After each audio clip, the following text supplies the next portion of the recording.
Pemerintah Kota Makassar terus menggenjot vaksinasi dosis pertama, kedua, dan ketiga untuk mencapai target. Hal ini dilakukan sebagai upaya memenuhi syarat dari pandemi menjadi endemi. Rencana peralihan pandemi COVID-19 menjadi endemi kini terus berhembus. Skemanya, tiap daerah yang akan menerapkan status endemi wajib memenuhi syarat yang dipersyaratkan oleh pemerintah pusat. Di Makassar, berbagai upaya terus dilakukan untuk menurunkan status pandemi menjadi endemi. Salah satu langkah yang dilakukan yakni menggenjot vaksinasi dosis pertama, kedua, dan ketiga.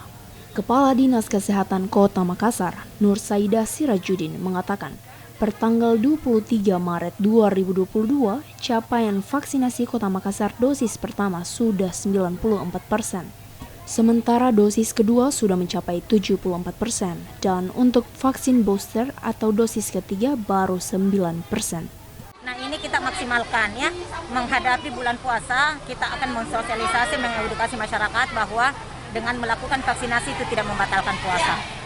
Untuk mencapai target, Nur Saidah menambahkan vaksinasi tetap dapat dilakukan di bulan Ramadan. Pemerintah akan mengedukasi masyarakat tentang vaksinasi yang tidak membatalkan puasa. Rusmawan Dirara, Celebes TV.